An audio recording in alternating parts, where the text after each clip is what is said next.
Well, good evening, everyone. This Monday, the weekend went by quick, didn't it?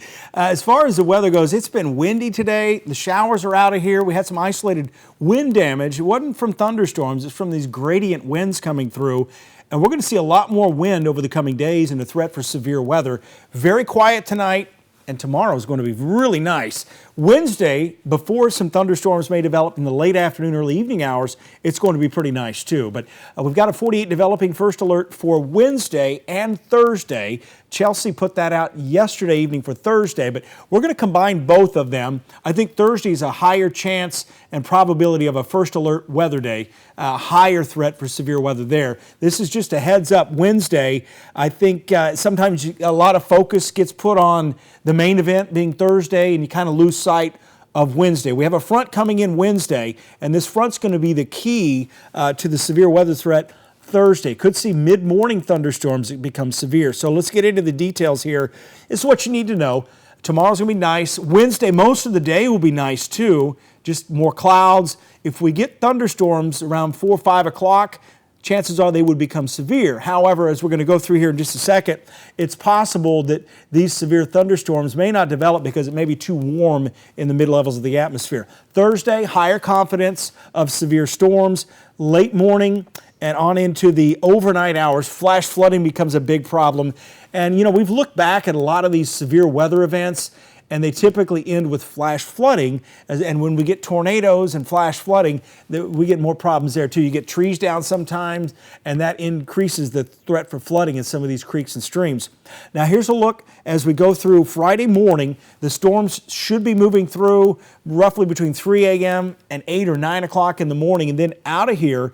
And then for the late morning afternoon hours, it's just going to be a windy day out there. Strong winds out of the northwest at 20 to 35 miles per hour. So let's go hour by hour. We're going to start with Wednesday here. And notice by the noon hour, we're already approaching 70. I think the forecast guidance is underdoing the warm-up. I'm forecasting a high around 75. And the GFS model, for example, actually has 80 degrees for the high Wednesday. This is the short-range model here, the graph model. We're using the IBM graph model, and it's not as warm, but it still is unstable. Now here becomes the question mark here. When are we going to see the storms fire Wednesday? And this model earlier today had them firing up around 5 or 6 o'clock. That would be a bigger concern. As you see, as we go from roughly 8 o'clock to 9 o'clock, you see this new development here, and that would be a concern for severe weather. And these storms here are going to develop, as I'll show you here in a second, in an atmosphere that's a little bit more unstable. Now, as we get later into the evening, this becomes more of a strong gusty wind type of event with heavy rain. Notice the southwest wind ahead of the storms around 20 miles per hour. And as we continue on here into the early morning hours, strong gusty winds here from Coleman to Arab up into northeast Jackson County, everything moving to the east. So a problem perhaps for the morning commute with some isolated flash flooding here. Now, as we get into Thursday, here's where we kind of start to open that window for severe weather as this boundary begins to lift back to the north. Notice the development here around noon.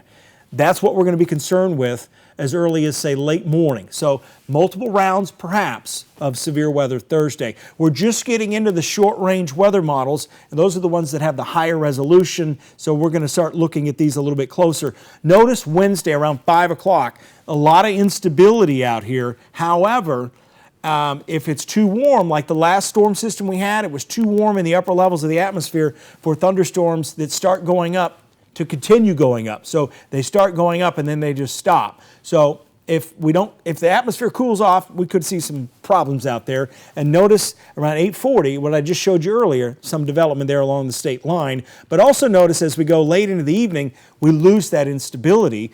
So these storms coming in from the northwest, mainly just wind producers. At least that's the way it looks right now. As we get into the overnight hours, the heavy rain continues to track to the east. Notice the instability is pretty much gone because the front is moving through.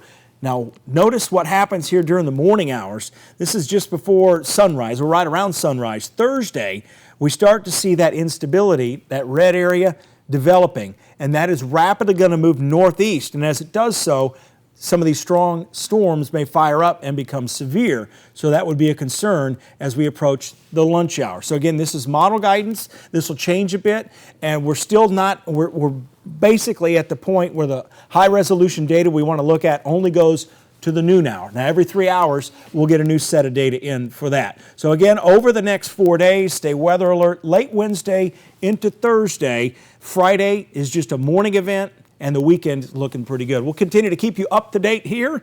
You're watching on the YouTube channel. Again, I'm going to break this down a little bit more for you. Still working on some stuff at home to bring you more updates.